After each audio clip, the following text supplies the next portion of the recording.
Olá, amigos da JPTV e do portal JP News. Estamos aqui para mais um programa Entrevista na Beira do Rio. Nosso convidado de hoje é o jornalista Gley Soares. Tudo bem, Gley? Tudo bom, Adriano? Prazer estar te recebendo aqui. Gley tem uma história muito bacana no jornalismo. Ele já trabalhou em várias emissoras de rádio, de televisão. Esteve lá no auge da televisão Guaíba, TV2 Guaíba, né, que deixou tanta saudade depois da sua extinção, venda para Record. Vamos começar por aí, Gley, essa tua participação na TV Guaíba, no auge da Guaíba. Como é que foi esse, Gley? Começou em 1988, ano da Constituinte. Aí nós gravávamos o Palavra de Mulher, que é a Marley Soares, apresentadora, na Videopuc, em 88, na Videopuc. Na época, a Videopuc funcionava também como produtora e atendia os alunos lá da PUC, né, do jornalismo. Em 89, por questões de reduzir despesas, nós tínhamos despesa com a produtora e com a emissora.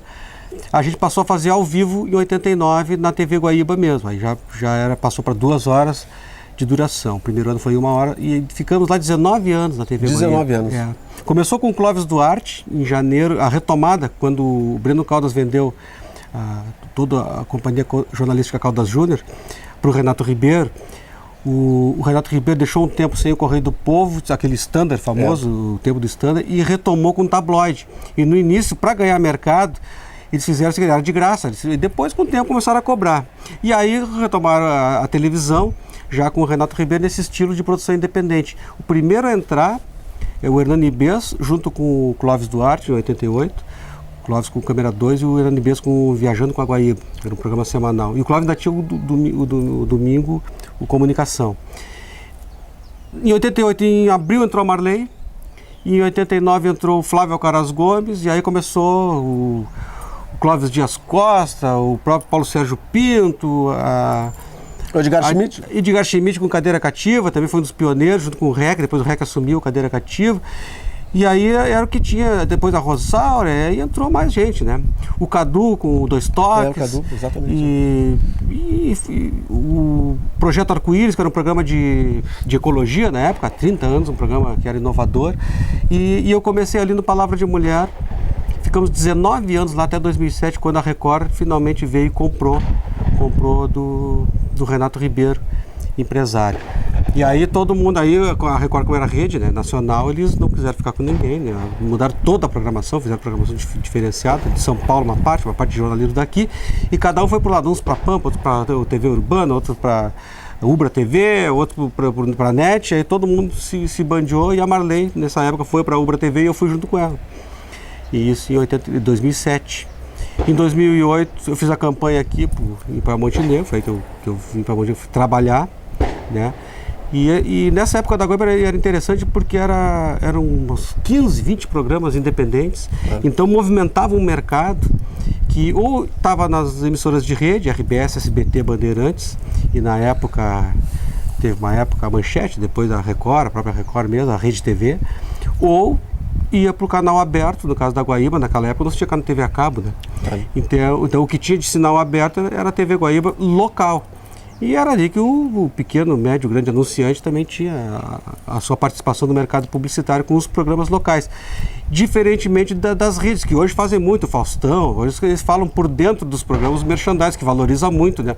Mas isso a gente já fazia aqui há 30 anos, porque era uma maneira também de dar um plus para o cliente, fazendo o próprio apresentador fazendo o merchandise. Bom, Gley, como jornalista experiente, como é que tu viu essa venda do Correio do Povo, né?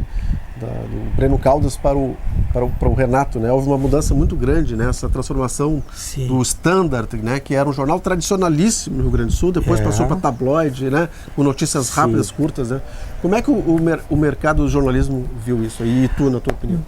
Primeiro que descaracterizou totalmente a proposta inicial da rádio, porque assim, a Companhia Jornalística Caldas Júnior se fala em Rádio Guaíba AM, Rádio Guaíba FM e Jornal Correio do Povo. Claro. E depois a mais nova emissora, a TV Guaíba. Descaracterizou totalmente na questão do jornal, que passou de standard para ser tabloide, já no formato ele diferenciou.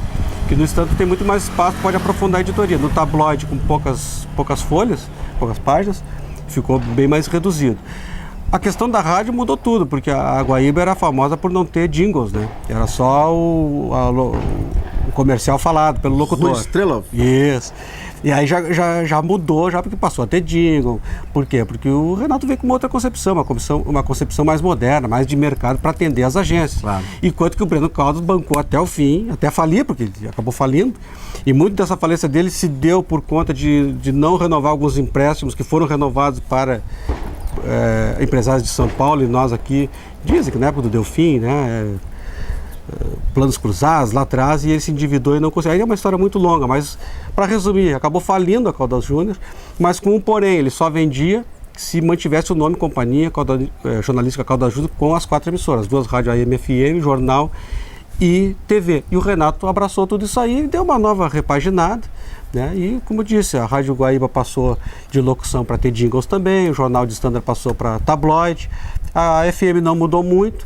E a TV, sim, a TV que teve essa mudança bárbara, porque na época do Breno ainda tinha um jornalismo atuante, né, na TV Guaíba. Já Guaíba ao vivo. Né? Guaíba ao vivo, tinha vários programas, né, tinha até um telecentro lá, onde depois acabou sendo praticamente um depósito de motos. Lá era o telecentro, tinha bastante material de jornalismo. Com o Renato a concepção foi outra, ele terceirizou toda a produção, né, abriu para os produtores independentes, e aí cada um montou uma miscelânea de programas assim, bastante diversificados, variedades, aquele jornalismo diferente, que era o câmera 2 com bancada, com as câmeras aparecendo em plano de câmera, coisa que não se usava muito aqui no Brasil, né, nos Estados Unidos sim, mas o Clóvis tinha umas sacadas, ele ia para fora e voltava com algumas ideias diferentes, né. Dizem que em televisão nada se cria, tudo se copia. Tudo se copia. O Clóvis copiou isso aí, deu aquela curiosidade, a câmera aparecendo ali, deixa aparecer, aquela naturalidade que a comunicação tem que ter, né. É o estúdio de televisão, se apareceu o câmera não tem problema nenhum. O que nas emissoras de rede, o jornalismo tradicional não aparece, é só o cenário, tudo bonitinho, pasteurizado, é isso aí. Tá certo. Clay, qual é a tua participação na Associação Rio Grandense de Imprensa, que durante muitos anos foi presidida pelo Alberto André, Antônio Firmo de Oliveira Gonzalez, né? Também, Antoninho. Que é um marco do jornalismo aqui no Rio Grande do Sul, a Ari, né?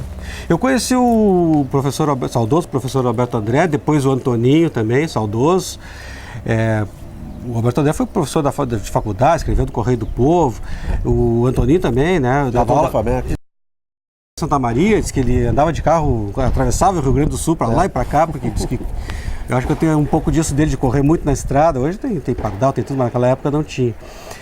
Mas eu já peguei a época do Ercitorma. Depois que faleceu o Antoninho, eu já peguei o Ercitorma lá em 87, 88, por aí. Eu me aproximei da Associação Rio Grandense de Imprensa, levado por um amigo meu, o Henrique Wendhausen, que é Relações Públicas, já professor da Universidade da Amazônia, mas a mãe dele, a Eugênia Wendhausen, jornalista, RP, professora aposentada da URGS, e meus amigos conhecidos, e através do Henrique, então, e da Eugênia, eu me aproximei da Ari como a categoria social, né? Eu não estava ligado ainda ao jornalismo. E depois, claro, depois formado, estudante, eu passei a ser jornalista e fui convidado para compor a diretoria, porque o associativismo, ele em algumas entidades que não tem assim uma remuneração, né, não tem projetos muito vultuosos para arrecadar para os seus eventos, carece de um trabalho voluntário, das pessoas ir lá, se dedicar, dar do seu tempo, né? E eu sempre tive essa vontade de querer ajudar, sempre que me pedem, né? É difícil de dizer não, eu estou aprendendo um pouco isso. E aí me convidaram para participar e eu já entrei, comecei a compor a diretoria, na eleição seguinte já fiz parte do conselho, então já estou lá desde 88, incorporado ali no sentido de ajudar. E ali, junto com o Enio Rockenbach, que era o vice-presidente na época, a gente montou um projeto do programa Conversa de Jornalista, aí pensamos como é que ia fazer, porque tem aquela coisa, aí o cara foi demitido da emissora, se eu fizer na emissora X, aí será que o Adriano vai poder entrar lá? Aí pensamos na URG, bom, então vamos pegar uma rádio pública. Porque aí é público, pode ir qualquer um. Se o cara foi demitido, não foi demitido, se brigou com o patrão, se não brigou com o patrão, se reivindicou com a sineta na frente do sindicato ou não. Não, rádio público. Aí na URGS, na época, o Vink, né, era o diretor, abriu essa possibilidade para a gente fazer uma parceria, então, a URGS, rádio da universidade, que é histórica também, né? Claro. E a Associação Rio Grandense de Imprensa nos cedeu o espaço aos sábados, que fazíamos diretamente do Bar da Ari, da Associação Rio Grandense de Imprensa, que também é responsável pelo prêmio Ari de jornalismo. Afora o prêmio ESSO, é o segundo maior prêmio em longevidade e permanência no Brasil. É o nosso Oscar aqui do Rio Grande do Sul, né? E então esse meu trabalho voluntário, por exemplo, vou fazer um trabalho voluntário, vou fazer na minha área. Porque aí não é aquela coisa de eu ter que buscar informação, fazer outras coisas. Não, eu já faço com prazer, com naturalidade, com conhecimento. Falei, vou emprestar então vou devolver um pouco do meu conhecimento para a sociedade, para as pessoas que são ligadas através da Associação Rio Grandense de Imprensa. E aí fizemos esse programa na rádio da universidade e eu sempre ajudo nos eventos que a Ari produz, né? Eu sempre estou junto com eles lá já há bastante tempo.